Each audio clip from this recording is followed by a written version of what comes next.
नमस्कार स्वामी. नमस्कार.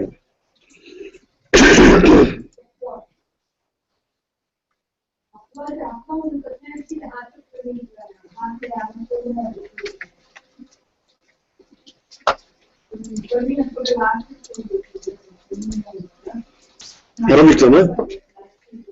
ஆரம்பிக்கலாம் स्वामी.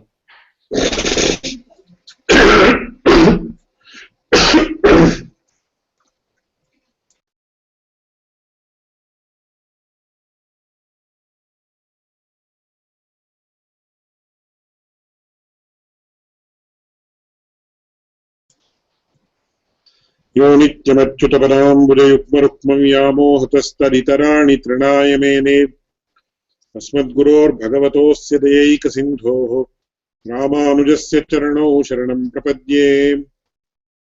अखिलभुवनजन्मस्थेमभङ्गादिलीले विनतविविधभूतव्रातरक्षैकदीक्षे श्रुतिशिरसि विदीप्ते ब्रह्मणि श्रीनिवासे भवतु मम परस्मिन् शेमुषी भक्तिरूपा.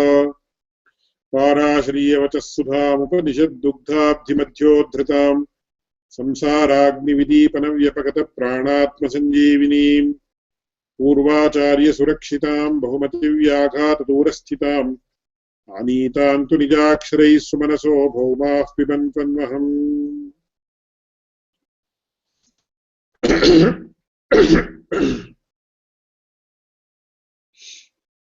இந்த சமன்வயாதிகரணத்துல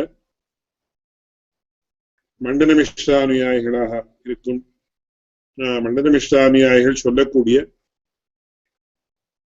தியான நியோகவாதம் அப்படின்றது ஒரு முக்கியமான ஒரு தியரி ஆஃப் வேதாந்தா. இன்னொரு முக்கியமான தியரி வாக்கியார்த்த ஞானவாதம் அப்படின்னு சொல்லக்கூடியது. சோ இந்த ரெண்டு ஸ்கூல்ஸ் ஆஃப் தாட் அப்படின்னு நாம என்ன சொல்றோமோ, இந்த ரெண்டு ஸ்கூல்ஸ் ஆஃப் தாட் யார் இருக்காளோ அவ ரெண்டு பேருக்கும் சர்ச்சை என்னன்றது நாம பார்த்துட்டு இருக்கோம். சோ இதுல ரொம்ப விஸ்தாரமாக நமக்கு பகவத் ராமானுஜர் ஸ்ரீபாஷ்யத்துல எழுதியிருக்கிறதாக நமக்கு தெரியுது. ஆனா இதுல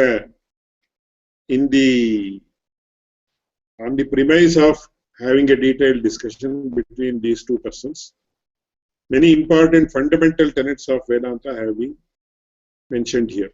இதுல உதாரணத்துக்கு ஒரு விஷயத்தை சொல்லணும் அப்படின்னா, சோ நம்ம ரிஷிகளாக இருக்கலாம், நம்ம பூர்வாச்சாரியர்களாக இருக்கலாம், எல்லாருமே என்ன பண்ணுவா அப்படின்னு சொன்ன, sometimes the topic may not be of extreme relevance to the current context. அப்படி இருந்தாலும் கூட அதுக்கு பிரசங்க சங்கத்தின்னு ஒரு வார்த்தை சொல்லுவாங்க. பிரசங்க சங்கத்தின்னா ஸ்மிருதஸ்ய உபேக்ஷா அனர்ஹத்வம் பிரசங்கா அப்படின்னு. ஸோ சில சமயத்துல நாம என்ன சொல்லுவோம், incidentally I want to mention this அப்படின்னு சொல்லுவோம். அந்த மாதிரி பிரசங்க சங்கத்தியை வச்சுட்டு சில விஷயங்கள் தான் சொல்றது அப்படின்றது நமக்கு தெரிஞ்சிருக்கு. அதே மாதிரியாக இன்னும் அந்த சங்கத்திகளுடைய விஷயத்தெல்லாம் முன்னாடி அடியேன் கொஞ்சம் சொல்லியிருக்கேன். இப்போ சப்ரசங்க உபோத்காத ஹேதுதா அவசரஸ்ததா நிர்வாகக ஐக்கிய காரிய ஐக்கிய ஷோடா சங்கத்தி ரிஷ்யத்தைன்னு 6 விதமான சங்கத்திகள் அப்படின்னா லிங்க்ஸ் அப்படின்னு சொல்லுவாங்க. Link between one topic and another topic. இப்போ உபோத்காத சங்கத்தி அப்படின்னா இதுக்கெல்லாம் டெஃபினிஷன்ஸ் இருக்கு ஸ்பெசிபிக்கா. சிந்தாம் பிரகிருத சித்தியர்த்தாம் உபோத்காதம் விதுர்புதாக அப்படின்னு சொல்லுவோம். சோ நமக்கு இந்த விஷயம் ஏன் வந்தது அப்படின்னா அப்படின்னு சொல்லி நாம சொல்றோமோ, நான் அதுக்கு உபோத்காத சங்கத்தின்னு பேரு. ஏன்னா சிந்தாம் பிரகிருத சித்தியர்த்தாம் உபோத்காதம் விதுர்புதாக அப்படின்னு. சோ உடனே why suddenly this topic has been brought up அப்படின்னு கேட்கலாம். கேட்டதுன்னா அதுக்கு காரணத்தை சொல்லி சொன்னா அதுக்கு உபோத்காத சங்கத்தின்னு பேரு. சோ இந்த மாதிரி என்ன ஆகுதுன்னா, வேற வேற சங்கத்திகளை வச்சும் நாம என்ன பண்றோம், இந்த விஷயங்கள்லாம் அவன் பூர்வாச்சாரியால் சொல்லியிருக்கிறது நம்ம அனுசந்தானம் பண்றோம். அந்த மாதிரி அந்த ஒரு கணக்குல நாம பார்த்தோம்னா, இந்த ஞான நியோகவாதிகளாக இருக்கக்கூடிய மண்டன மிஸ்ரருக்கும் அப்படியே வாக்கியார்த்த ஞானவாதியாக இருக்கக்கூடிய சங்கரர் அவருடைய அனுயாயிகளுக்கு இந்த சர்ச்சை ஏற்பட்டிருக்குன்னு நேரா அவ 2 பேரும் இந்த மாதிரி பேசினாளா அப்படின்னு கேட்ட முன்னாடியே அடியான் இந்த விஷயத்தை விஞ்ஞாபிச்சிருக்கேன். இதுல எந்தெந்த ஸ்கூல்ஸ் ஆஃப் தாட்ஸ் எல்லாம் those who have இந்த லௌகிகமான பாஷையில ஸ்டேக் ஹோல்டர்ஸ் அப்படின்னு சொல்லுவாங்க. So who are the stakeholders as far as this institution is concerned or this topic is concerned அப்படின்னு. So suppose நாம ஒரு perception அப்படின்னு ஒரு theory எடுத்துட்டோம்னா, so according to science how a person actually sees an object and what happens in his brain அப்படின்னா, so who are the stakeholders who will actually come into the play அப்படின்னா, so physicists will be there, physiologists will be there, then psychologists will be there. இந்த மாதிரி வேற so this topic actually concerns so many fields. So all these scholars or scientists belonging to all these fields are the stakeholders as far as this topic is concerned. அந்த மாதிரி இந்த உபனிஷத் வாக்கியத்தை நாம புரிஞ்சுக்கணும் அப்படின்னு சொன்னா, உபனிஷத்தை நாம இன்டர்பிரேட் பண்ணி அதை நம்ம லைஃபுக்கு அப்ளை பண்ணிக்கணும் அப்படின்னு சொன்னா, who are all the stakeholders அப்படின்னு வாக்கியார்த்த ஞானவாதிகள் வருவா, அப்படியே தியான நியோகவாதிகள் வருவா, அப்படியே பிரபஞ்சீகரண நியோகவாதிகள் வருவா, இவா வருவா. All these people are there. சாஸ்திரத்துல இன்னொரு முக்கியமான விஷயம் என்னன்னா, nobody can say who are you to ask. நீங்க ஏன் இந்த கேள்வி கேட்கணும் அப்படின்னு சாஸ்திரத்துல கிடையாது. Anybody pertaining to a particular set of rules, they can ask any question within a particular framework. framework தாண்டி கூட கேட்கலாம் சில சமயத்துல. ஆனா if it is in accordance with the context, இந்த கான்டெக்ஸ்ட் பொருத்தமாக இருந்தா அந்த framework தாண்டி கூட கேட்கலாம். அதனால இங்க என்ன விஷயம் நாம புரிஞ்சுக்கணும் அப்படின்னா, ஒரு வேதாந்த வாக்கியத்தை நாம புரிஞ்சுக்கணும், வேதாந்தத்தை இன்டர்பிரேட் பண்ணணும், உபனிஷத்தை இன்டர்பிரேட் பண்ணணும் அப்படின்னு சொன்ன, you cannot just summarily dismiss any view. இது சரியில்லை அது சரியில்லை நேரம் நாம அந்த மாதிரி தூக்கி போடணும். அதனால யாருடைய அபிப்பிராயங்கள் என்ன இருக்கோ அந்த அபிப்பிராயங்கள் எல்லாம் வியக்தப்படுத்தி கடைசியில அதுல என்னென்ன நியூனத்தைகள் இருக்கு. கண்டனம் அப்படின்னாலே அது எனக்கு இன்னொருத்தர் பாடத்தை சொல்லக்கூடியவர் இன்னொருத்தர் ரொம்ப ஆச்சரியமா சொல்லுவார். கண்டனம் அப்படின்னா இந்த காலத்துல என்ன நினைச்சுட்டு இருக்கா, சில பேர்லாம் இந்த ரெஃப்யூட்டட் அப்படின்னா எதுவும் அது ரொம்ப கெட்டதுன்னு தள்ளி போட்டிருக்கா அப்படின்னு சொல்லுவார். அவர் என்ன சொல்லுவாருன்னா, கண்டனம் அப்படின்னா அந்த சப்தத்தை நாம அனலைஸ் பண்ணி பார்த்தோம். கண்டஹா அப்படின்றதுனால அப்படின்ற ஒரு சப்தத்துல கடி அப்படின்னு ஒரு தாத்து, அதாவது கட் பண்றது அப்படின்ற அர்த்தத்துல வரும். ஸோ கண்டனம் அப்படின்னா கண்டஹா அப்படின்னா பீஸ் அப்படின்னு, ஸ்மால் பீஸ் ஆர் பார்ட் அப்படின்னு. ஸோ அதை கண்டிச்சார் அப்படின்னா, இப்போ பகவத் ராமானுஜர் அத்வைதிகளை கண்டிச்சார் அப்படின்னா, that doesn't mean he abused them or something. அவரை நிந்திக்கிறார், அவளை நிந்திச்சார் அப்படின்னா, இல்ல அவளை பர்சனலா ஏதாவது பேசினார் அப்படின்னா, கண்டனம் பண்ணினார் அப்படின்னா என்னன்னா அவர் ரொம்ப ஆச்சரியமா சொல்லுவார். கண்டனம் அப்படின்னா yours is only a partial view, இது பூர்த்தி ஒரு ஹோலிஸ்டிக் வியூக்கு பொருத்தமாக இல்லை அப்படின்னு காட்டுறதுக்கு அதுக்கு என்ன சொல்றாருன்னா, உன்னுடையது இட்ஸ் ஒன்லி பார்ஷியல் அப்படின்னா அபூர்ணம். ஸோ கிந்தாம கண்டனம் அப்படின்னா கண்டனம் நாம அபூர்ணத்துவ ஜாபனம் அப்படின்னு சொல்லி. கண்டனம்னா it's not abusing somebody with bad words. எத்தனையோ பேட் வேர்ட்ஸ் எல்லாம் நாம சொல்றோம், அந்த மாதிரி பேட் வேர்ட்ஸ் எல்லாம் கிடையாது. ஸோ சிம்பிளி நாம என்ன சொல்றோம், உங்களுடைய வியூ அப்படின்றது it is only a partial view. So partial view என்ன, it cannot give the full picture. So without understanding the full picture we cannot actually come into any conclusion. அதனால இதெல்லாம் கண்டனம் பண்றாரு அப்படின்னா என்ன பண்றாரு அப்படின்னு, இந்த மதங்களில இருக்கக்கூடிய ஒரு அபூர்ணத்துவம், இந்த அபூர்ணத்துவத்தை காட்டுறாரு அப்படின்னு தான் நம்ம புரிஞ்சுக்கணும். So though what I have spoken until now for last 5 to 8 minutes is not directly relevant to the topic. இது எதுக்காக இந்த மாதிரி வருது, பேக்ரவுண்ட் என்ன, நமக்கு எப்பவுமே பகவத் ராமானுஜர் எதுக்காக இவ்வளவு சிரமப்படுறாரு. யாரோ ஒருத்தர் இப்போ மண்டதமேஸ்வர் இப்படி சொன்னாருன்னா let him say why we should be concerned about that அப்படின்னு யாராவது கேட்கும். யாரோ இப்போ எவ்வளவு பேர் தான் சொல்றா, ஐயோ யாரோ வீதியில போறவா யாரோ எதையோ சொல்லிட்டு போறான், நாம ஏன் how why we should be confused or why we should be concerned about that, நாம ஏன் அவளை எல்லாம் கன்வின்ஸ் பண்ணிட்டு போகணும் அப்படின்னு கேள்வி வரணும். ஆனா ஒரு சாஸ்திரம் அப்படின்னு வந்தாச்சுன்னா it is the responsibility of a great scholar. இப்போ பாஷ்யக்காரர் அப்படின்னு சொன்னா அவர் என்ன பண்ணணும், அவருடைய பெரிய ரெஸ்பான்சிபிலிட்டி என்னன்னு சொன்னா he has to actually take into account all the views. அந்த வியூஸ்ல எல்லாம் அதெல்லாம் விமர்சனம் பண்ணி அந்த விமர்சனத்துல கடைசியில என்னென்ன அபூர்ணத்துவங்கள் இருக்கோ அதெல்லாம் காட்டி கடைசியில இந்த மதம் எப்படி உச்சிதமாக இருக்குன்னு அவர் he should first be convinced himself within. அதுக்கப்புறம் நம்மளையும் கன்வின்ஸ் பண்ணி இது உச்சிதமாக இருக்குன்னு காட்டும். சோ இந்த வியாஜத்துல என்ன பண்றார், நிறைய மண்டன மிஸ்ராளுக்கும் சங்கராச்சாரியருக்கும் இருக்கக்கூடிய அந்த ஒரு வாதத்தினுடைய வியாஜத்துல நிறைய ஃபண்டமெண்டலான விஷயங்கள் எல்லாம் டீல் பண்றாரு அப்படின்றது நமக்கு இதை பார்த்து தெரியுது. சோ இன்னைக்கு நாம அந்த மாதிரி ஒரு கீ கான்செப்ட் ஜீவன் முக்தி நம்ம சொல்லுவோம் ஒரு சப்தத்தை. அந்த ஜீவன் முக்தினா எதுக்காக, வை ஹவு இட் இஸ் ரிலவென்ட்னா, as I said, we have to take into account all the account. அப்போ அது உபோத்காத சங்கத்தினாலே வந்திருக்கு. ஸோ அது அப்பிரஸ்துதம் இல்லை. It is not totally unconnected with the topic, but it is connected. But we have to understand what is the sangati behind it. அது உபோத்காத சங்கதி. அதுக்கு தான் அடியன் விஞ்ஞாபிச்சேன். உபோத்காத சங்கத்தின்னா எதுக்காகனா சிந்தாம் பிரகிருத சித்தியர்த்தம் உபோத்காதம் விதுபுதாக. பிரசங்க சங்கத்தியாக இருக்கலாம், நிர்வாக ஐக்கியம், காரிய ஐக்கியம், இதுக்கெல்லாம் ஸ்பெசிஃபிக்கா சாஸ்திர டெபினிஷன் கொடுத்து they have ensured that there is not even one aspect that is not linked to the present context. அதனால இது ரொம்ப முக்கியமாக நாம புரிஞ்சுண்டு என்னுடைய பேக்ரவுண்ட் அடிக்கடி என்னுடைய ஆச்சாரம் சொல்லு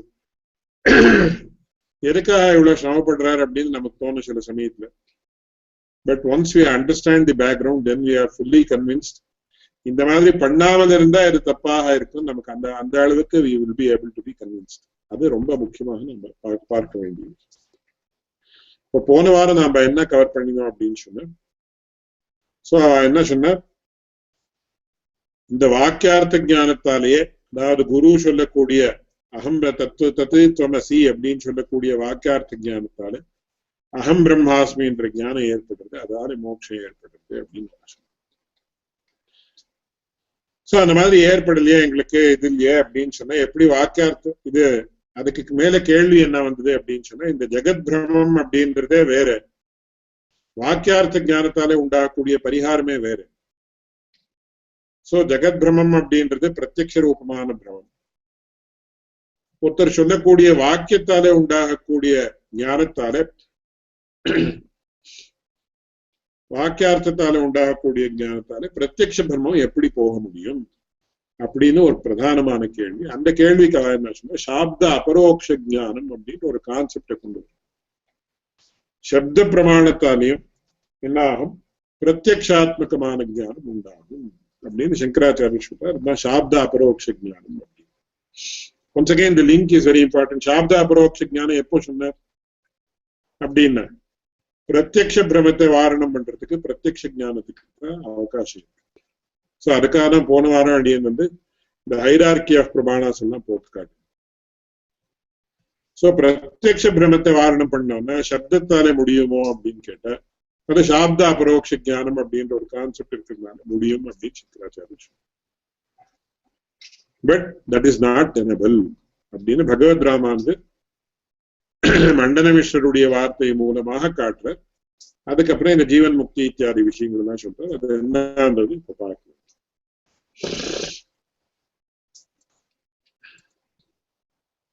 சோ இதுதான் அந்த சாப்த அபரோக்ஷ ஞானம் அப்படின்னு சொல்லக்கூடியது. சோ இது கதையெல்லாம் போன வாரம் விஸ்தாரமாக சொல்லியாச்சு. அதுல நிறைய சில ஜோக்ஸ் எல்லாம் கூட வந்தது. அந்த கதையே அந்த மாதிரி இருக்கு. சோ இந்த ஞானம் அப்படின்றது ரெண்டு விதம். பிரத்யக்ஷம் அப்படின்னா sense perception, directly what we understand by means of senses. இது பிரைமரி நாலேஜ்னு கூட கூப்பிடுறா. இது சாட்சாத்காரி பிரமான்னு சம்ஸ்கிருதத்துல பேர்.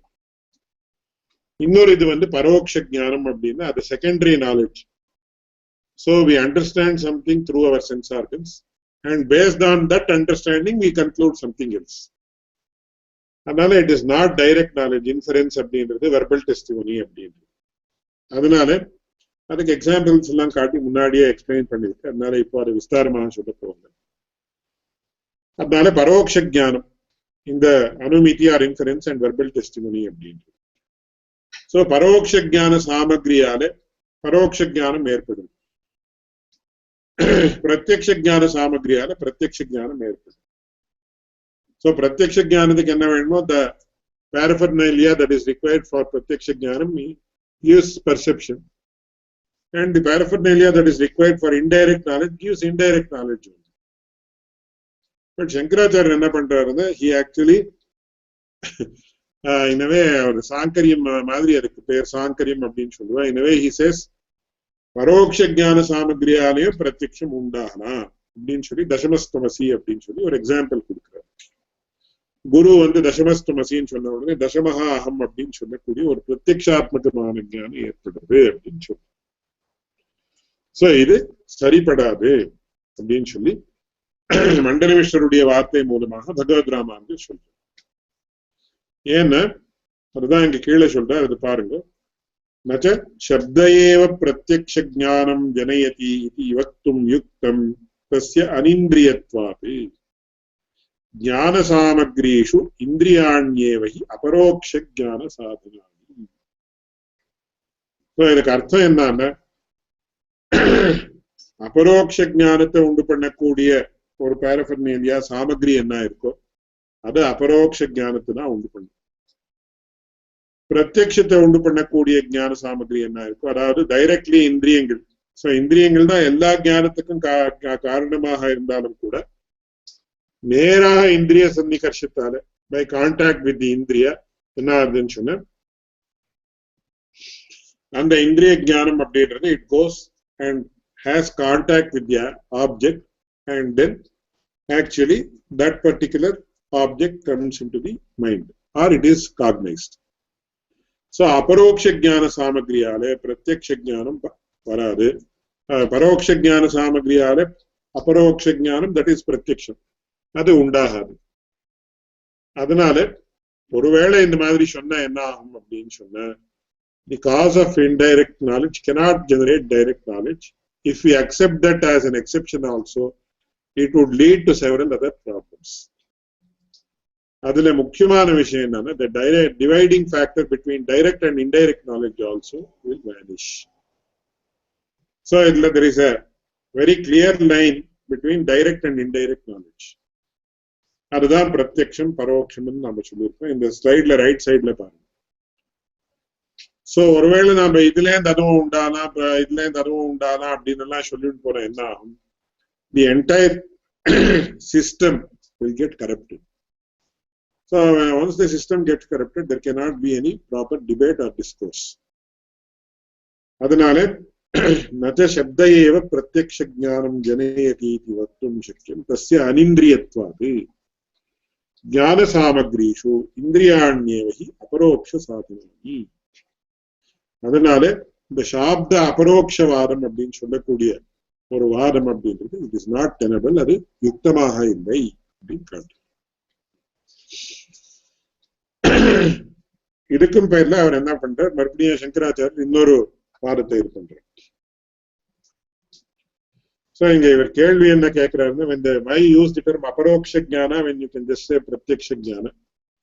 சோ பிரத்யக்ஷம் பரோக்ஷம் அப்படின்னா பிரத்யக்ஷம் அப்படின்னு சொல்லக்கூடியது டைரக்ட் நாலேஜ். இப்போ ஜெனரலா என்ன ஆகுதுன்னா, எதுக்காக அபரோக்ஷம் அப்படின்ற வேர்ட் யூஸ் பண்ணிருக்கா அப்படின்னா, பரோக்ஷம் அப்படின்ற வேர்டு சில பேருக்கு it will be more familiar than the word பிரத்யக்ஷம். கன்னட பாஷையில சொல்றதா இருந்தா என்ன சொல்லுவா, பரோக்ஷவாகி நான் என்ன கேளுதே அப்படின்னு. பரோக்ஷவாகினா indirectly I have heard about this. So பரோக்ஷம் இல்லை அப்படின்னு சொன்னா அபரோக்ஷம் அப்படின்னு. நிறைய டைம்ஸ் நமக்கு என்ன ஆகும் அப்படின்னா, சில விஷயங்கள் நெகட்டிவ் ஆஸ்பெக்ட்ல இருந்து we understand the positive aspect. இப்போ யார் நல்லவன் அப்படின்னு கேட்டா, அப்போ நாம என்ன சொல்லணும், பொய் சொல்லக்கூடாது, மோசம் பண்ணக்கூடாது, திருடக்கூடாது அப்படின்னு எல்லாம் நாம சொல்றோமோ இல்லையா? அப்போ என்ன ஆகுது, இதெல்லாம் why are you telling, I am asking you to define a person who is good, but இது நிஷேத முக்கியனா அப்படின்னு சொல்லுவோம். என்ன, பொய் சொல்லக்கூடாது, கெட்டவன இது திருடக்கூடாது, இப்ப இது இன்னொருத்தருக்கு ஹிம்சை பண்ணக்கூடாது அப்படின்னு எல்லாம் சொன்னாங்க. Because many a times we should know the negative aspects and those negative aspects should not be present here. Then only we can easily approach. or accept or understand the thing. அதனால பரோட்சம் அப்படின்றது நமக்கு சித்தமாக இருக்கிறதுனால பரோட்சம் இல்லாதது அபரோக்ஷம். So பரோட்ச ஞான சாமகிரி அபரோக்ஷ ஞானத்தை உண்டு பண்ணாது அப்படின்னு ரொம்ப ஈஸியா நமக்கு புரியும். பரோட்ச ஞான சாமகிரி பிரத்யக்ஷத்தை உண்டு பண்ணாது அப்படின்னா வாட் இஸ் திஸ் பிரத்யக்ஷான்னு கொஞ்சம் மைண்ட்ல ஒரு even though we may no sometimes நமக்கு அவ்வளவு சுலபமாக நம்மளுக்கு அந்த வாக்கியம் புரியாது. இந்த வாக்கியத்துக்கு காட்டில நீங்க அந்த வாக்கியத்தை கம்பேர் பண்ண சுலபமா புரியும். பரோட்ச ஞான சாமகிரி அபரோக்ஷ ஞானத்தை உண்டு பண்ணாது அப்படின்னு எஸ் ஐ அண்டர்ஸ்டாண்ட். அப்படி பரோட்ச ஞான சாமகிரி பிரத்யக்ஷ ஞானத்தை உண்டு பண்ணாதுன்னா என்ன வாட் இஸ் தட் அப்படின்னு மறுபடியும் ஒரு சின்ன சந்தேகம் வரதுக்கு அவகாசம். அதனால இங்க நம்ம இன்னும் இதுல எல்லாம் ரொம்ப விஸ்தாரமாக சொல்லலாம். ஏன்னா எதுக்காக பரோட்சம் அப்படின்ற சப்தத்துக்கு என்ன அர்த்தம், பிரத்யக்ஷம் அப்படின்ற சப்தத்துக்கு என்ன அர்த்தம், எதுக்காக பிரத்யக்ஷம் அப்படின்னு சப்தம் வந்திருக்கு, அக்ஷமக்ஷம் பிரதீத்திய பிரத்யக்ஷம் அப்படின்னு நியாய பாஷத்துல காட்டு. பரோட்சம் அப்படின்னா அந்த சப்தம் எப்படி வந்திருக்குன்னு பார்க்கணும். So whenever a word is used in Sanskrit, adukku especially in the Shastric works, especially in a great polemical work like Sribhashyam, adukalla and shabdam ஏன் அங்க போட்டிருக்கா அப்படிங்கிறதுக்கு ரொம்ப சிக்னிஃபிகன்ஸ். உதாரணத்துக்கு நம்ம தத்வடீகான்னு ஒரு கிரந்தத்தை ஆச்சரியமான வியாக்கியானத்தை வேதாந்த தேசிகன் எழுதியிருக்கு. Just for the Mangala Shloka he has given 12 pages of explanation. ஒரே ஒரு ஸ்லோகத்துக்கு 12 பேஜ் யாராவது எக்ஸ்பிளைன் பண்ணி முடியுமா? அதுவும் ரொம்ப information is so much fact in that. அதுக்கு மறுபடியும் தத்வடீகா வியாக்கியானம் உத்தமூர் சுவாமியும் இவாளோ எழுதியிருப்பாங்க. That will run into 100 pages. So just one shloka anudiya discourse it can run into 100 pages. Na paathukonga how much of information is packed into it. Many times adiyanudiya thiruthaapnar adikadi solradhu. So computer scientists know about data compression. Sometimes romba higher level of artificial intelligence they may think about information compression also. But நம்ம சம்பிரதாயத்துல நம்ம பூர்வாச்சாரியர்கள் என்ன பண்ணிருக்காங்க, knowledge compression பண்ணிருக்காங்க. They have compressed the knowledge itself, which even artificial intelligence scientists are unable to do or have not been able to do to the extent that has been done by our பூர்வாச்சாரியாஸ். அதனால I hope I have clarified this point. அதனால இந்த மாதிரி சொன்னதுக்கு அப்புறம் அவர் என்ன சொல்றாருன்னா, சங்கராச்சாரியர் மறுபடியும் he goes a step further. சரி, சாப்தாபரோக்ஷ ஞானம் ஒத்துக்காமல் இருந்தாலும் பரவாயில்ல. சோ இவனுக்கு தத்துவமசி அப்படின்னு சொன்ன உடனே என்ன ஆகுதுன்னா, அகம் பிரம்மாஸ்மி என்ற ஞானம் ஏற்பட்டுட்டா உடனே மோட்சம் ஏற்பட்டுருதா அப்படின்னு. மோட்சம் it is as good as he has got moksha.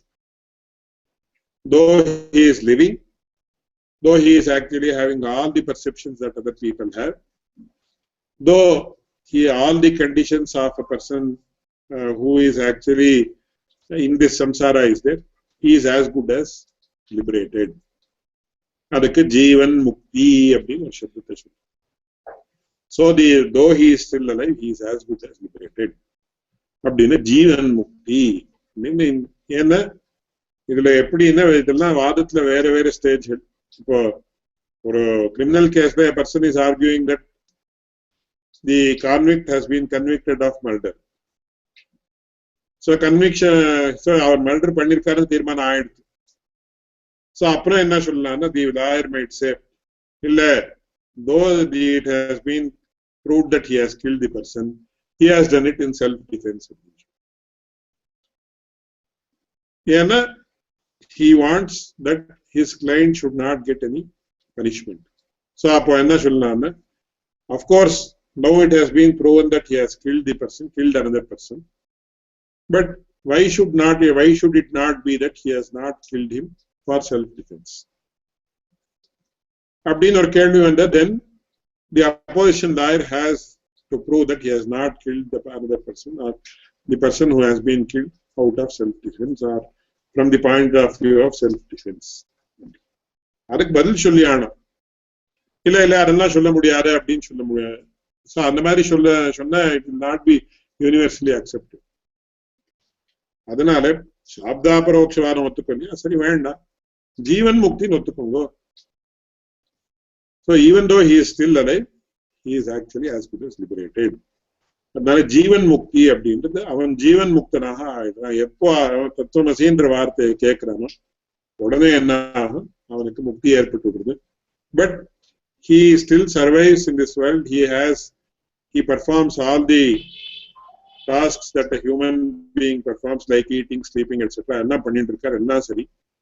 But ஆக்சுவலா அது ஜீவன் முக்தி பேரு அப்படின்னு சொன்னா அதுவும் சொல்ல முடியாது அப்படின்னு காட்டு. So we have to very clearly understand இந்த வாதங்கள் எல்லாம் எப்படி ஒரு ஸ்டெப்ல இன்னொரு ஸ்டெப், ஒரு ஸ்டெப்ல இன்னொரு ஸ்டெப். என்ன சில பேர் ரொம்ப பேருக்கு என்ன தெரியாது என்ன, even of course even I didn't know, now only I am understanding this. When my guru taught me all these things, எதுக்கு ஜீவன் முக்தி, எந்த கான்டெக்ட்ல ஜீவன் முக்தி சொல்லிட்டு இருக்காரு அப்படின்னா எங்கயோ என்னன்னு there are so many missing links.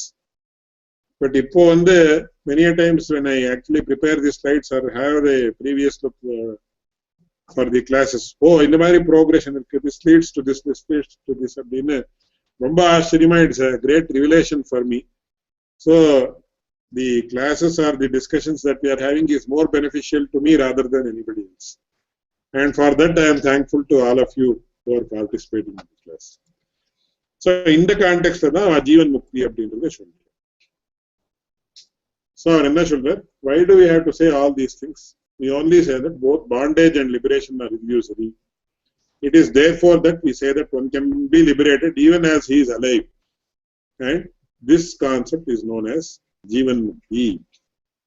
அப்படின்னு சொன்ன அதுக்கு பகவத் ராமானுஜர் இந்த மண்டலமேஸ்வர் மூலமாக என்ன சொல்றாரு அப்படின்னா, this is further observed because the very word Jeevan Mukti is self-contradictory, like saying this man is a wise fool or something like that.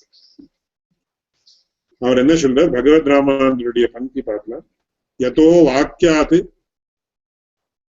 ஆபரோக்ஷ ஞான அசம்பவாத் வாக்கியார்த்த ஞானேன அவித்யா நனிவர்த்ததே ததேவ ஜீவன் முக்திரப்பி தூரோத்சாரிதா அப்படின்னு சொல்றோம்.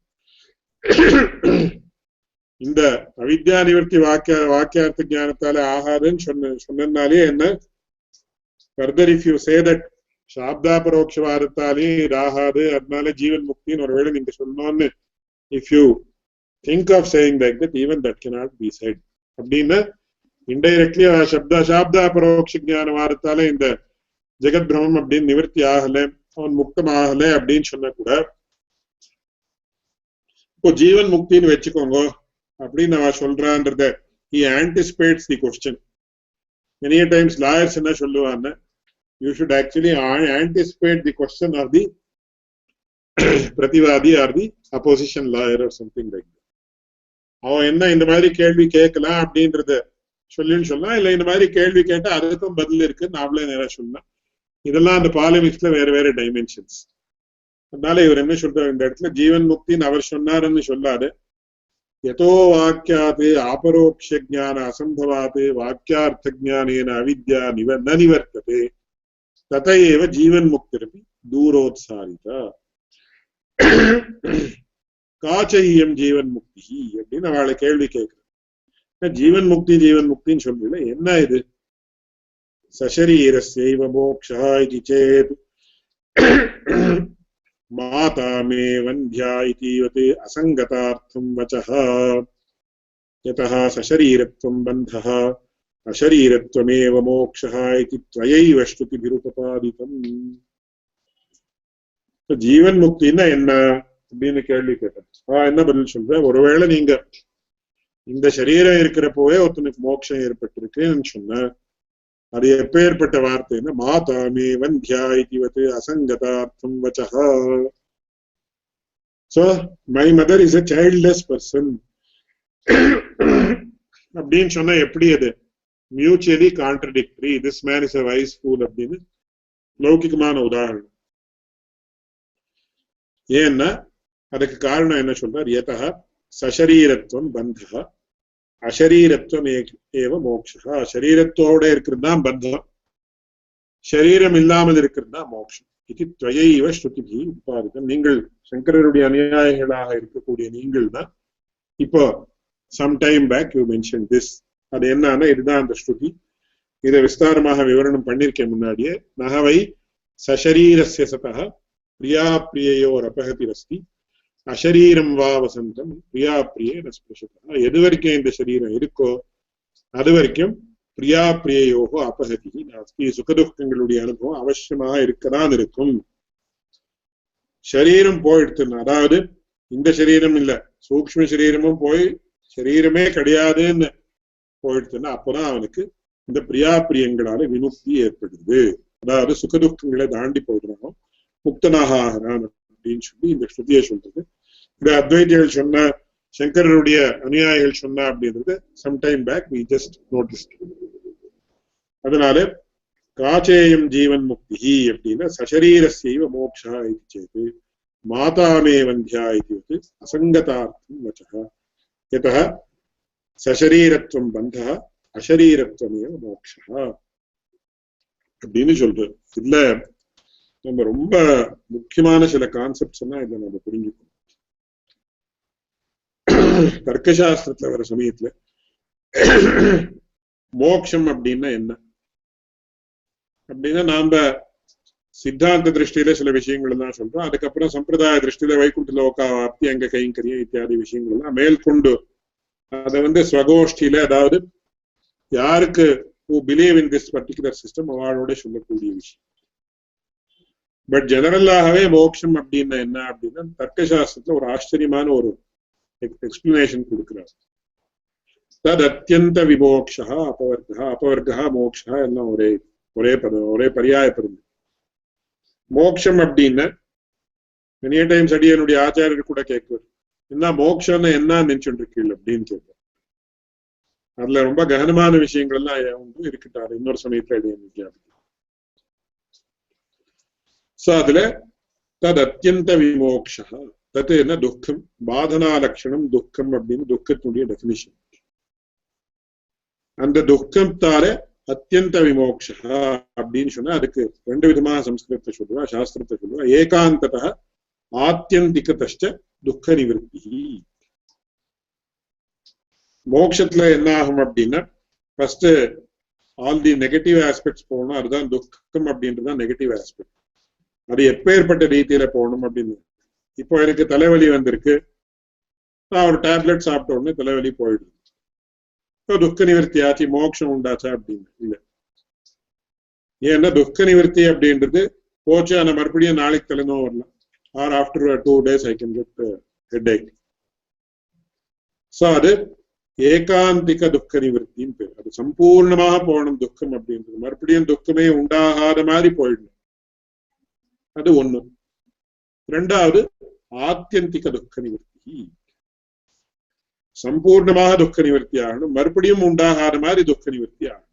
அது ரெண்டும் உண்டானதான் அதுக்குதான் மோட்சம் அப்படின்னு பேரு. சோ ஏகாந்திக ஆத்தியந்திக துக்க நிவர்த்தி மோட்சா. இது எல்லாருக்கும் அக்செப்டபிள். மறுபடியும் மேற்கொண்டு என்ன ஆகுதுன்னா அந்த விஷயத்துல there is difference of opinion among the சித்தாந்திஸ். பட் துக்க நிவர்த்தி ஆகணும் அப்படின்றது எல்லாருக்கும் ஈக்குவல். சோ இந்த துக்கம் அப்படின்னா என்னன்னா, பாதனா லட்சணம் துக்கம். எது நமக்கு சமத்தை உண்டு பண்றதோ அதுதான் துக்கம். அது எது அப்படின்னு கேட்டேன். எதெல்லாம் நமக்கு துக்கத்தை உண்டு பண்றது அப்படின்னு கேட்டேன். எதெல்லாம் உண்டு பண்றதுன்னு நமக்கு தெரியாது. இப்போ மொபைல் போன் அப்படின்னு இருக்கு, அது துக்கத்தை உண்டு பண்றதா சுகத்தை உண்டு பண்றதானே? இட் வில் கிரியேட் சுகம் உண்டு பண்றது நாம நினைச்சுட்டு இருக்கோம், ரொம்ப ஈஸியா கம்யூனிகேட் பண்றோம் அப்படின்னு. பட் பிரபஞ்சத்துல பார்த்தா அது துக்கத்தை தான் நிறைய உண்டு பண்ணிட்டு இருக்குன்னு தெரியுது. Recently, yesterday I read an article. 11 hours, young girls and boys are using the phone for 11 hours or 12 hours a day, so they are getting brain tumor and so many other things happening. ஒரு உதாரணத்துக்காக சொன்னாங்க. So இந்த இது எப்படின்னு, எதெல்லாம் துக்கத்தை உண்டு பண்றதுன்னு யாராவது கேள்வி கேட்பா, என்ன இதெல்லாம்? It's a foolish question. எதெல்லாம் துக்கத்தை உண்டு பண்றதுன்னா, can you make a list? எத்தனை? It might be 200, 300, 500, 1000, 10,000 or innumerable. இல்ல, அதுக்கு கணக்கு இருக்கு.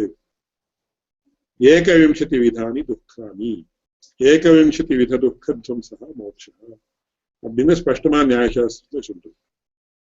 எது ஏகவிம்சதி வித துக்கங்கள் அப்படின்னு? ஷட் இந்திரியாணி, ஷட் விஷயாக, ஷட் புத்தய, சுகம், துக்கம், சரீரம் அப்படின்னு 21 விதமான துக்கங்கள் அப்படின்னு சொல்லி. ஷட் இந்திரியாணின்னு 6 இந்திரியங்கள். கிராணம் ரசனம் சக்ஷு ஸ்தக்கு ஸ்ரோத்ரம் அப்படின்னு many times we have seen in the slide. அப்புறம் மனசு அந்தரிந்திரியம் அப்படின்னு சொல்லுவோம். சோ இது 6 இந்திரியங்கள். ஷட் விஷயாக சப்தஸ்பர்ஷ ரூபரச கந்தங்கள் அப்படியே மனசுக்கு கோச்சரமாகக்கூடிய விஷயம். இது 6 விஷயங்கள். சோ இந்த இந்திரியம் இந்த விஷயத்தோட கான்டாக்டுக்கு வந்ததுனால என்ன ஆகும்? ஷட்விதமான புத்திகள் உண்டாகும். தி பர்செப்ஷன் ஆஃப் ரச, பர்செப்ஷன் ஆஃப் சவுண்ட், சப்தஸ்பர்ஷ ரூபரச கந்தங்கள் அப்படியே மனசனுடைய விஷயம் என்ன இருக்கோ அதனுடைய cognition or perception of these things. அதுக்கு ஷட் புத்தயா அப்படின்னு சொல்லுவோம். ஷடிந்திரியாணி ஷட் விஷயாக ஷட் புத்தயா. சுகம் துக்கம் ஷரீரம் அப்படின்னு. சுகம் அப்படின்னா இதுனா சுகமும் துக்கமும் சொல்றீங்கள அப்படின்னு. இந்த லௌகிகமான சுகமும் துக்கம் தான். ஏன்னா இது துக்காதிகம் இல்ல துக்க மத்தியம் இல்ல துக்காந்தம். சோ நல்லா ரொம்ப ஆச்சரியமா இருக்கு. சக்கரை பொங்கல் சாப்பிட்டுக்கிறோம், அப்புறம் ரொம்ப ஜீரணமே ஆகல, என்ன பண்றது அப்படின்னு சொல்லி ஏதாவது டேக் சம் மெடிகேஷன்.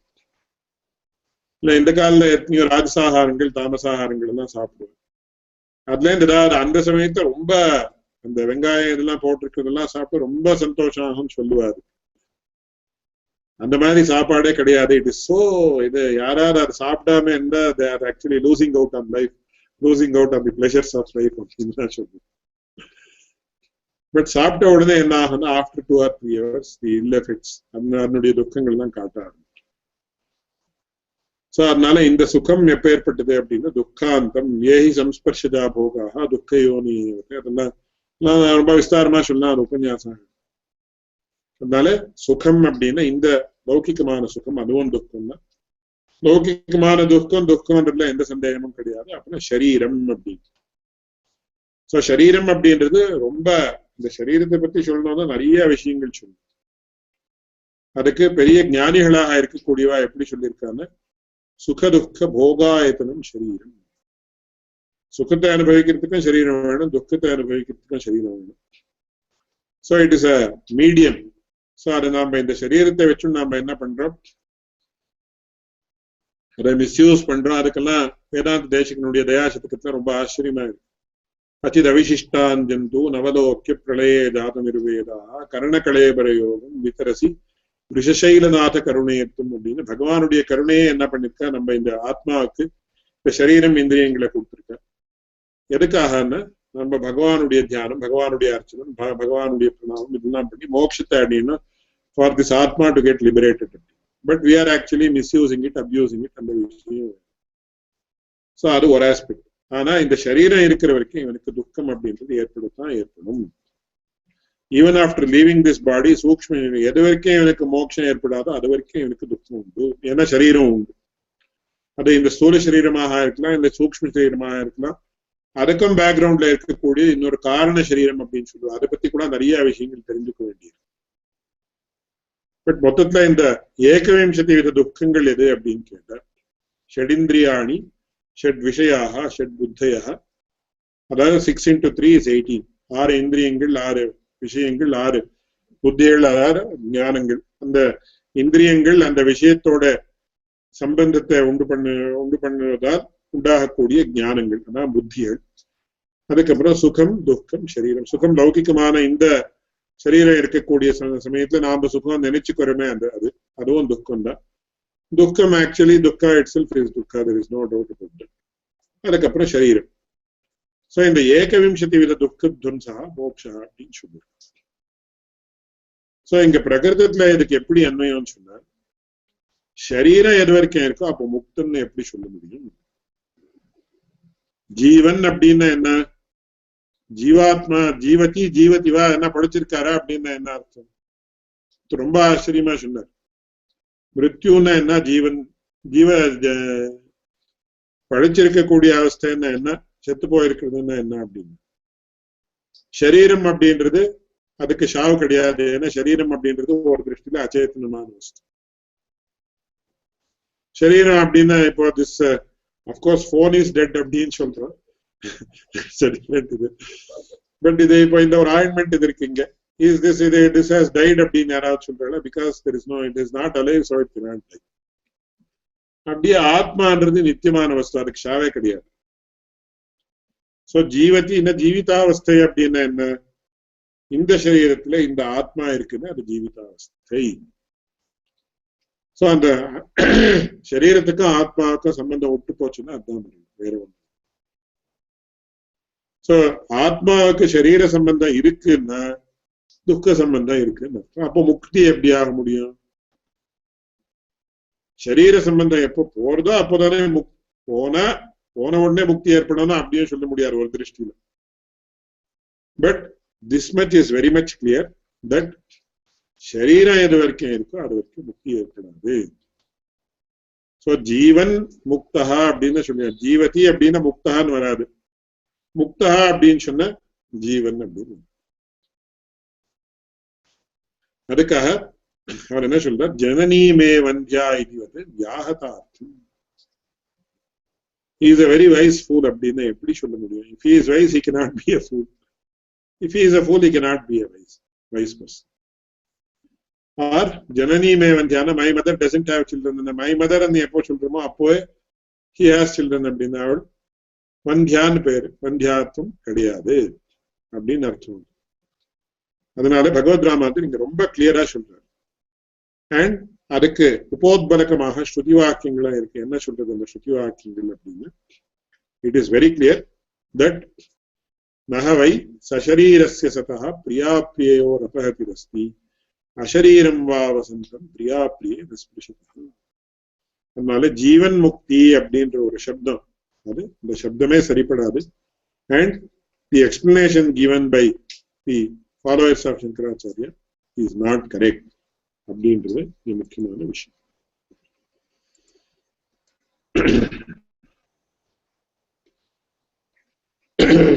இதுல அதுக்கும் பேர்ல மறுபடியும் they have one more argument. இதுல முக்கியமா என்னன்னா இந்த ஜான்மியோகவாதி மூலமாக சொல்லக்கூடிய விஷயம், it is self-contradictory, it is against the tenets of Vedic passages. But அவ அதுக்கும் பேர்ல ஒரு வாதத்தை இது பண்றான். என்னன்னா இங்க சம்ஸ்கிருதத்துல பாருங்க, அத சசரீரத்வ பிரதிபாசா பாதிதோபி யஸ்ய த்விசந்திரஜ்ஞானவத் அனுவர்த்ததே ச ஜீவன் முக்தஹ இதி சேத் ந பிரம்ம வியதிரிக்த சகலவஸ்து விஷயத்வாத் பாதக ஞானஸ்ய காரணபூத அவித்யா கர்மாதி தோஷः சசரீரத்வ பிரதிபாசேன சஹ தேனைவ பாதிதஹ இதி பாதிதானுவர்த்திஹி ந சக்யதே வக்தும் அப்படின்னு ரொம்ப முக்கியமான இன்னொரு இது. we have to also appreciate the level of debate to which it goes. ஏன்னா இது இன்னும் ரொம்ப it goes further deep. we are only touching the tip of the iceberg அப்படின்னு சொன்னோம் லௌகிகமான பாஷை. அவ அதுக்கும் they give another explanation or they give another they try to substantiate their work. அவன் என்ன சொல்ற, பாதிதானுவர்த்தி அப்படின்னு. இதை பத்தி I have explained it many times. Very simply I will explain it. இப்போ நமக்கு I know that there is only one ointment here, but suppose இங்க அங்குல்யவஷ்டம்பம் அப்படின்னு if I do like this, like I have double vision, இது ரெண்டா தெரியுது. anybody can test and see, எல்லாம் ரெண்டா தெரியும். இந்த மாதிரி இந்த கீழே இந்த விரலை போட்டு கொஞ்சம் இந்த மாதிரி மேலே பண்ணா I am seeing two of all the things. But இப்போ எனக்கு இங்க ஒரே வஸ்து இங்க இருக்குன்னு தெரியுமா தெரியாது? அப்படின்னா தெரியும். But suppose I do like this, what happens? I am seeing two. So even though I am seeing a single object, I know that there is in reality only a single object. If I do like this, then what happens? இதுக்கு அங்குல்யவஷ்டம்பம்னு பேருன்னு சொன்னேன். அந்த மாதிரி அங்குல்யவஷ்டம்பம் அப்படின்ற ஒரு உபாதி இருந்தா, if there is a factor that contributes to it, then I will see two. அந்த மாதிரி அவனுக்கு முக்தி ஏற்பட்டிருந்தாலும் கூட அவனுக்கு இந்த ஜகத்தெல்லாம் தெரிஞ்சுட்டே இருக்கு. he is experiencing sukha and dukkha also,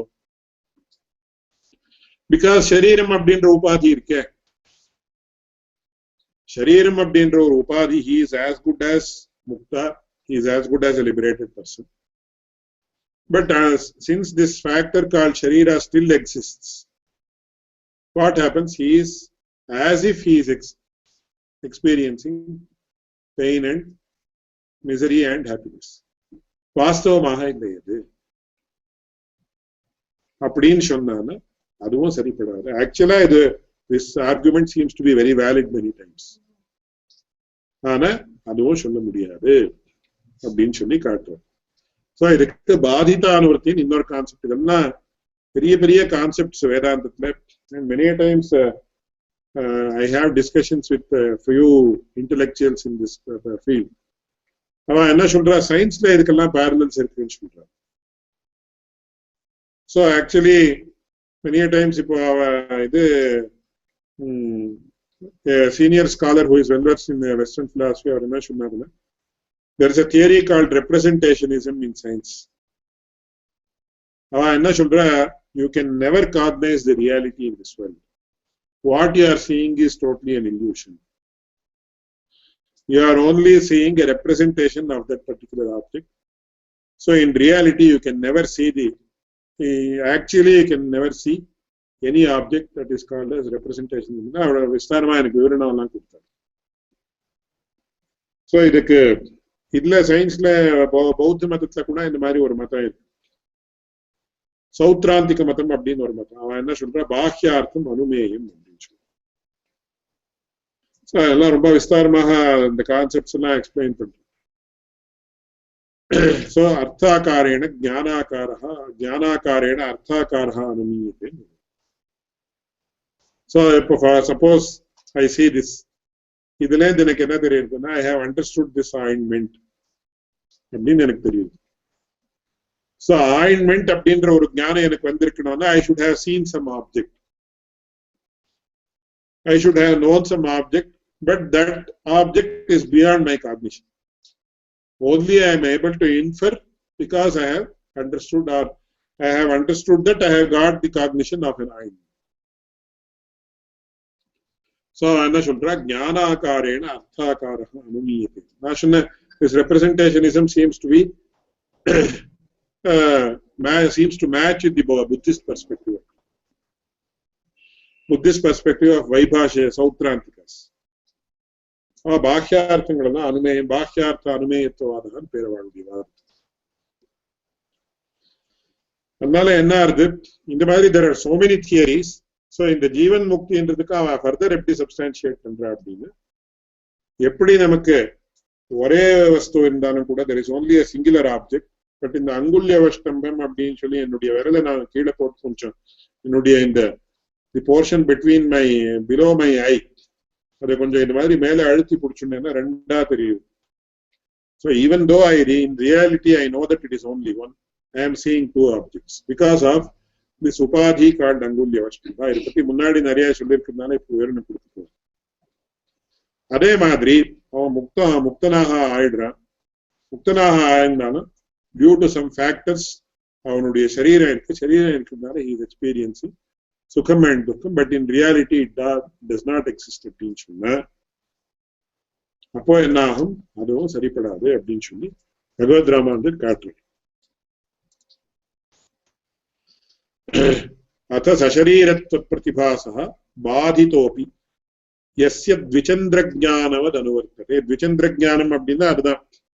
so ஒரே சந்திரன் இருக்கா அப்படின்னு சொன்னாலும் கூட நம்ம விரலை கண்ணுக்கு கீழே விரலை போட்டு கொஞ்சம் மேலே அந்த அழுத்தின we see two moons though there is only one moon. சஹ ஜீவன் முக்தா இது சேத் ந, அதுவும் சரிப்படாது. ஏன்னா பிரம்ம வியதிரிக்த சகல வஸ்து விஷயத்வாத் பாதக ஞானஸ்ய காரணபூத அவித்யா கர்மாதி தோஷः சசரீரத்வ பிரதிபாசேன ச தேனைவ பாதிதः இதி பாதிதானுவர்த்திः ந சக்யதே வக்தும். द्विचन्द्रज्ञानादौ तु तत्प्रतिभासहेतुभूतदोषस्य बाधकज्ञानभूतचन्द्रैकत्वज्ञान अविषयत्वेन अबाधितत्वात् द्विचन्द्रप्रतिभासानुवृत्तिः युक्ता அப்படின்னு சொல்லி இங்க பகவத் ராமானுஜர் என்ன சொல்றார் அப்படின்னா, see you have given a very good example, but that example does not hold good in the present context. இதுக்கும் அதுக்கும் வித்தியாசம் இருக்கு. த்விச்சந்திரஜானம் அப்படின்னா அதுல என்ன ஆகுது, அங்குல்யவஷ்டமம் எப்படி வருது, நான் பார்த்தா ரெண்டு சந்திரன் தெரியுறா. So even though I know there is only one moon, I am seeing two moons அப்படின்னு சொல்றது. முக்தனா ஆயிட்டு அவனுக்கு என்ன ஆகும், நீங்க என்ன சொல்றீங்க அப்படின்னா அகம் பிரம்மாஸ்மின்னு சொன்ன உடனே என்ன ஆகும், என்னை தவிர வேற எந்த வஸ்துவும் இந்த பிரபஞ்சத்துல கிடையாதுன்னு ஞானம் ஏற்பட்டு நீங்க சொல்லுங்க. But not only he is experiencing that, but he is also seeing all the things around his body. And later இதுக்கு ஏதாவது பாதம் ஏற்படுறதுனால அந்த பாதமும் ஏற்படுது. இந்த மாதிரி இன்னும் 2-3 காரணங்கள் தான் இருக்கு. So due to all these reasons, you cannot actually substantiate the concept of Jivan Mukti அப்படின்னு சொல்லுங்க. So இது சொல்லி என்ன சொல்றார், மேலே சில வாக்கியங்கள் தான் தஸ்ய தாவதேவச்சிரம் யாவன்ன விமோக்ஷிய அத சம்பத்யே அப்படின்னு சொல்லி அந்த இதெல்லாம் காட்டுது. So இது as far as the Advaita Siddhantam and the Vakyartha Jnanam is concerned.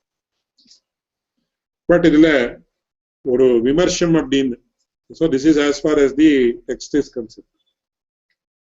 டெக்ஸ்டுக்கு மேல டெக்ஸ்டினுடைய பேர்ல நாம விமர்சனம் பண்ணி சொல்லணும்னா அடியனுடைய ஆச்சாரியன் ஒரு விஷயத்தை சொல்லுவோம். பகவத் ராமானுஜருக்கு இது generally it is not accepted in the sampradayam, so you have to be very careful in understanding what I am telling. இது பகவத் ராமானுஜருடைய அபிப்பிராயம் என்னன்னு அடியனுடைய ஆச்சாரியன் அவர் எந்த எவ்வளோ he had gone, in the sense he has gone now also he can tell, but due to his age he is not able to tell many times. But எவ்வளவு டீப்பாக போயிருந்தாருன்னா ஒரு கான்செப்ட்னு வந்ததுன்னா அவருடைய ஸ்ரீபாஷ்ய புஸ்தகத்துல பார்த்தா எவ்ரிவேர் பக்கத்துல ஒரு அந்த பேஜ்ல சைட்ல இருக்கு, அது there would be markings. இது பேஜ் 80 அப்படின்னா பேஜ் 102 அப்படின்னு இருக்கு, அந்த 102ல பேஜ் 80 இருக்கு, அப்புறம் 180ல இருக்கு, 145ல இருக்கு. அவர் என்ன சொல்லுவாருன்னா இந்த ஜீவன் முக்தி அப்படின்ற கான்செப்ட் ஒரு திருஷ்டியில நாமளும் ஒத்துக்கணும். ஈவன் பகவத் ராமானுஜருக்கு he actually differs as far as the word is concerned. ஜீவன் முக்தி அப்படின்ற சப்த வேர்டு நம்ம யூஸ் பண்ணக்கூடாது. ஏன்னா நம்ம பூர்வாச்சாரியாளாக இருக்கலாம், ஆழ்வார்களாக இருக்கலாம், அவளெல்லாம் எப்பேற்பட்டவான்னு இந்த சம்சார அவஸ்தையில இருந்தாலும் கூட அவ தேவர் as good as liberated. ஏன்னா அவளுக்கு இந்த சம்சார பந்தம் அப்படின்னு இப்ப நமக்கெல்லாம் ஆர்டினரி ஹியூமன் பீயிங்ஸுக்கு எப்படி வேற சில வருது போறது அப்படின்னு சொல்லுவோம். So many with regard to various, it might be money or it might be we have children or due to the passing away of somebody, all these are called as kannadale agu hogugulu அப்படின்னு சொல்லுவோம், happenings. So both negative and positive. இதுல இருந்து நமக்கு ரொம்ப தீவிரமான துக்காரிகள் தான் ஏற்படும். ஆனா யாருக்கு அந்த பரபிரம்ம சாட்சா்காரம் பரமாத்ம சாட்சா்காரம் ஏற்பட்டிருக்கோ, இப்ப நம்மாழ்வார வாழுடைய வாழ்க்கை இந்த மாதிரி இருக்கிறவாளுக்கு, இல்ல நம்ம பூர்வாச்சாரியர்களுக்காக இருக்கலாம், இல்ல ரிஷிகளுக்காக இருக்கலாம், அவர்களுக்கெல்லாம் இதுல இருந்து எந்த ஒரு அவளுடைய ஆத்மானுடைய பேர்ல எந்த பரிணாமமும் எண்ணாதது. அதனால there is a state where a person he is liberated but he is still living. அதுக்கு சாங்கிய காரிக்கையில என்ன சொல்லுவான்னா சக்கரபிரமிவது திருத சரீரஹான்னு சொல்லுவாங்க. சக்கரபிரமிவது திருத சரீரஹான்னா சீலிங் ஃபேன் இருக்கு, இந்த சீலிங் ஃபேன் ஆஃப் பண்ணதுக்கு அப்புறமா it will run for about 20 seconds or 15 seconds. So அதுல என்ன ஆகும் அப்படின்னு கேட்டா, though the power has been switched off, disconnected, due to that speed in which it was running, என்ன ஆகும் அப்படின்னா still it continues to run for some time. அந்த மாதிரி ஒருத்தனுக்கு பகவத் சாட்சா்காரம் ஏற்பட்டு கொடுத்து அப்படின்னு அந்த க்ஷணத்திலேயே அவனுக்கு அதுக்கு சம்பிரதாயத்துல சிந்தையந்தி இத்தியாதி கதைகள்லாம் சொல்லுவோம், ரொம்ப ஆச்சரியமான கதைகள்லாம் சொல்லுவோம், உபன்யாசங்கள்ல நம்ம அதெல்லாம் கேட்கலாம். ஏன்னா எந்த க்ஷணத்துல தரதிகமே உத்தர பூர்வாகயோகோ அஸ்லேஷ விநாசம்னு மேற்கொண்டு வரப்போகுது 4வது அத்தியாயத்துக்கு அதிகமாதிகரணம். பரமாத்ம சாட்சா்காரம் ஆயிடுச்சுன்னா என்ன, உத்தராகசிய அஸ்லேஷா பூர்வாகசிய விநாசம். எப்போ புண்ணிய பாவங்கள் தான் பூர்த்தி போயிடுச்சா, அப்போ how can he have any misery? But still he may continue to live as far as the world is concerned. ஆனா அவனுக்கு அந்த சமயத்துல அந்த துக்கங்களோ ஏதோ எதுவும் ஒருவேளை துக்கம் ஏற்பட்டாலும் கூட it doesn't have any effect on him. அவனுடைய பேர்ல எந்த பரிணாமத்தையும் உண்டு பண்ணாது. அதனால ஜீவன் முக்தி என்ற சப்தத்தால எந்த ஒரு அவஸ்தையை சொல்றோமோ அந்த அவஸ்தையை we have also accepted. But the word of Jivan Mukti is prohibited because it is contradictory. அப்படின்னு சொல்லி அடியனுடைய ஆச்சாரியன் சொல்வார். இது சம்பிரதாயத்துல இது எப்படின்னா இல்லைன்னா நிறைய எந்த விஷயத்தை எடுத்துட்டாலும் there can be hundreds of debates. But ரொம்ப ஒரு காமன் கலெக்டடா ஒரு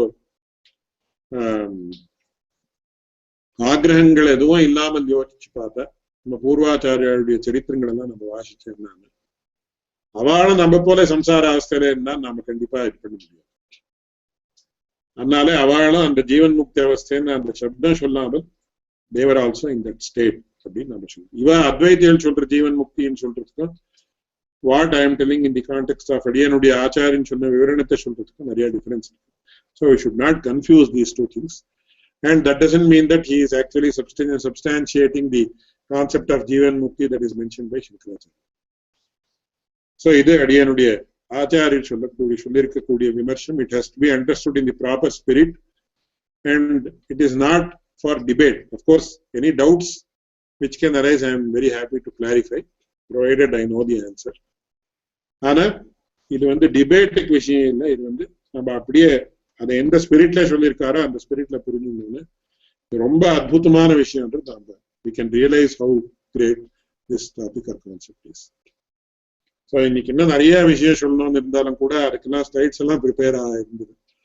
but many times I feel it is very important. என்னுடைய தாப்னார் ஒரு வார்த்தை சொல்லுவார், it is not important how much we eat, it is very important how much we digest அப்படின்னு. So அதனால நம்ம எந்த விஷயத்த புரிஞ்சுக்கிறோமோ அதை நல்லா புரிஞ்சுக்கிறோம். நிறைய விஷயம் நம்ம அதுல பார்த்து எல்லாம் கேட்டிருக்கோம் அப்படின்னா இதை பத்தி சொல்லுங்க அथवा இதை என்ன புரிஞ்சுட்டு இருக்கு அப்படின்னு கேட்டது சொல்லாம இருக்கிறது காட்டலாம். இந்த விஷயம் நான் தெரிஞ்சுட்டு இருக்கேன், இதை நல்லா தெரிஞ்சுட்டு இருக்கேன்னு சொல்லிட்டு தான் பெட்டர் அப்படின்னு சொல்லி பெரியவாழ்னு தான் சொல்லுவேன். அதனால wherever I feel some more explanation is necessary, I have given that. So I hope it is in line with the spirit of the class and also the spirit of the topic. So நேரா ஏதாவது questions இருந்தா கேட்கலாம். And incidentally, Srimati Jaya Krishna Kumar has asked a very important question about Shabda Pravaksha Jnana. I will answer that question in the next class. So இப்போ நேரா ஏதாவது class question இருந்தா கேட்கலாம். அவன் அடியன் ரமணதாசன் பாங்கர்களா வந்து இப்ப தயாசதகத்துல இருந்து ஒரு ஸ்லோகம் சொன்னார், கலைய பெரியார் கடையுதுன்னு. அதே மாதிரி ஒரு ஸ்லோகம் வந்து ரங்கராஜஸ்தவத்துல இருக்கு. அதனோட அர்த்தம் அடியனுக்கு தெரியாது. It goes something like this: Achyuta விசேஷ. ஆமா ஆமா. அச்சித விசேஷ பிரளயசி சீமனி சம்சரதஹ கரண கலேபரேர் கடயிதும் தயமான மனாஹ அப்படின்னு வரும். அது எங்க உத்தரசதகத்துல வருது. உத்தர 40 நான் விஸ்தாரமா பார்த்தேன். ரொம்ப ஸ்ரீரங்கராஜஸ்தவம் ரொம்ப அற்புதமான கிரந்தம், சந்தேகமே கிடையாது. சித்தாந்தத்தினுடைய நிறைய விஷயங்கள் அந்த உத்தரசதகத்துல வந்து it's monumental work. Of course, we can only appreciate it. We are not the persons to certify it, but it's a very beautiful work. நான் அதை பார்க்கிறேன் அந்த ஸ்லோகத்தை. ரொம்ப தயமான மனாஹா அப்படின்றார். அதாவது ஒரு தயமான மனசோட கொடுக்குறேன். ஆரம்பிக்கும் போதே அவர் அந்த ஸ்லோகம் ஆரம்பிக்கும் போதே அவர் என்ன சொல்றாருன்னா,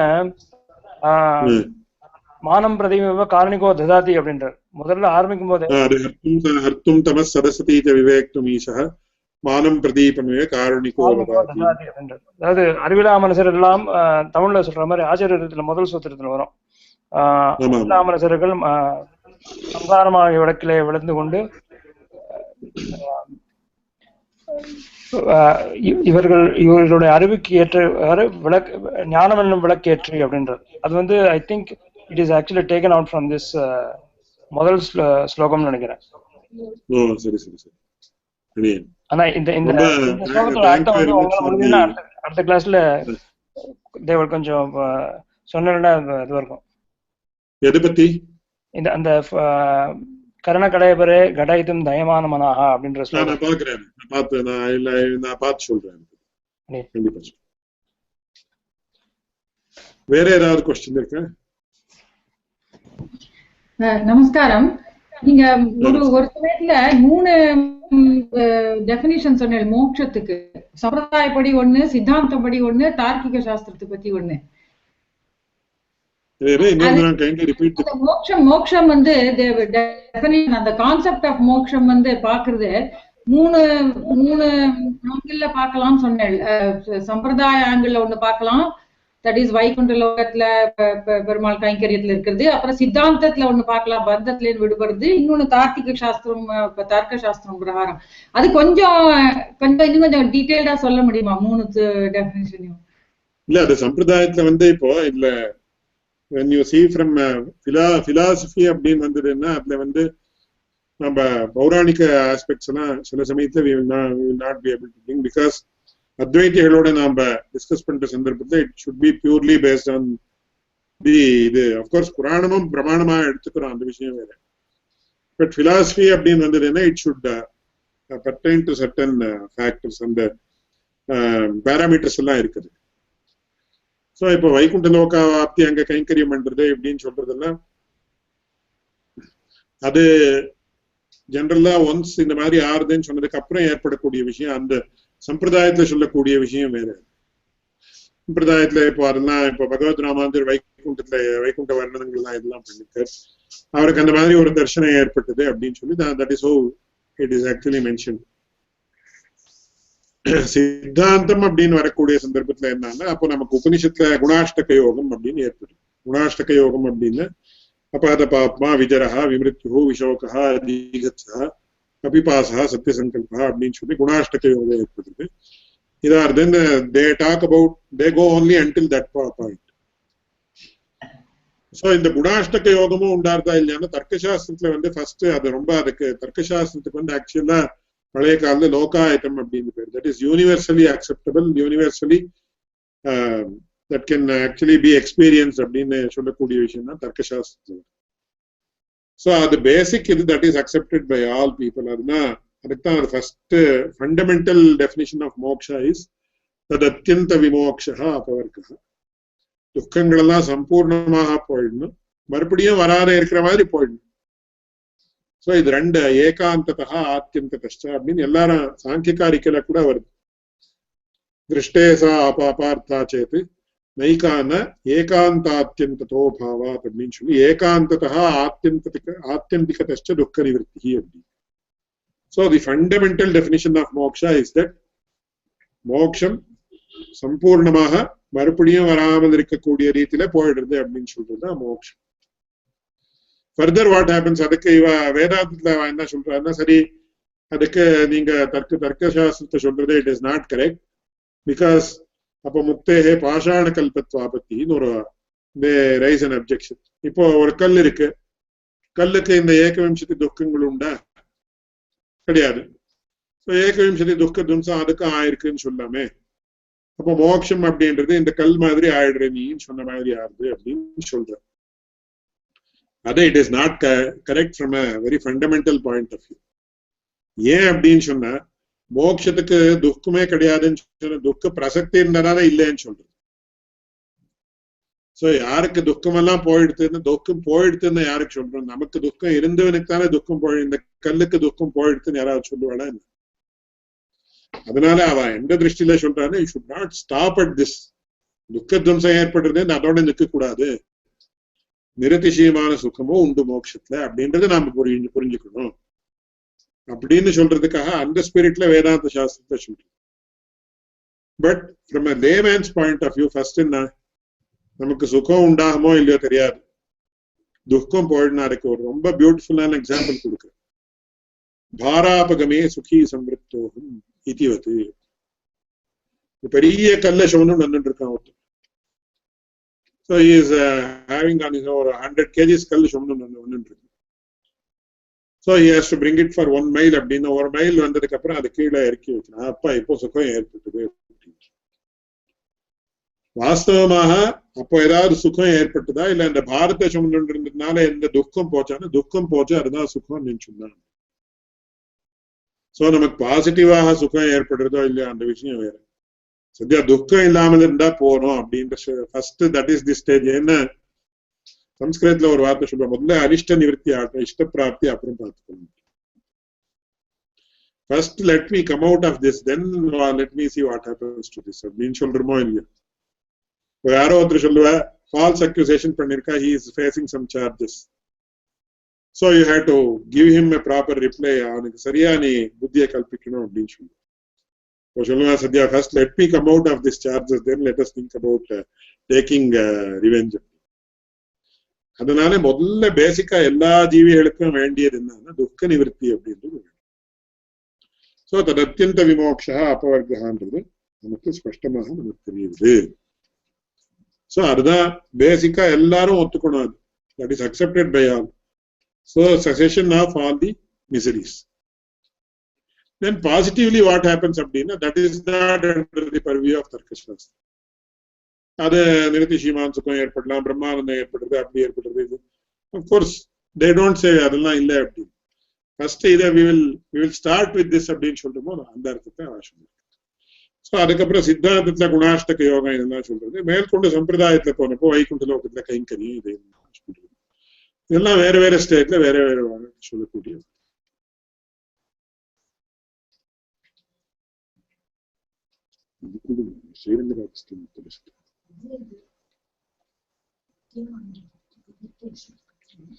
இதுல இந்த ஸ்ரீரங்கராஜஸ்தவத்துல அதான் immediately my wife has given the reference. Achidavisheshan pranayasīmani samsaratah karanakalebarai ghatayitum dayamanamanaha varada nijechayaiva paravānakarohu prakritim mahadabhimana bhūta karanavali koraknīm. இது ரொம்ப ஆச்சரியமாக இருக்கு.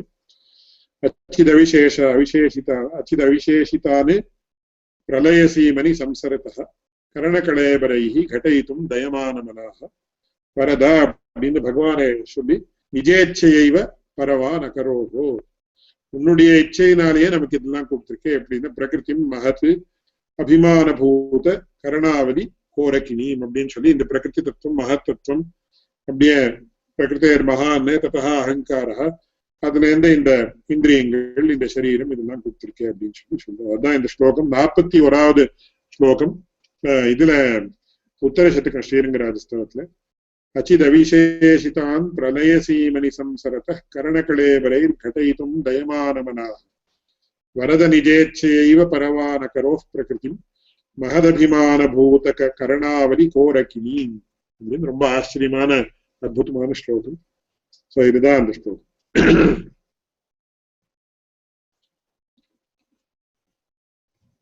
வேற ஏதாவது क्वेश्चन இருக்கு?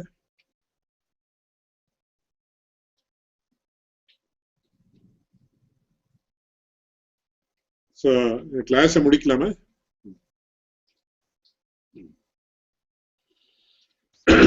யோ நித்யமச்சுதபதாம்புஜயுக்மருக்மம் व्यामोहतस्तदितराणि तृणाय मेने अस्मद्गुरोर्भगवतोऽस्य दयैकसिन्धोः रामानुजस्य चरणौ शरणं प्रपद्ये.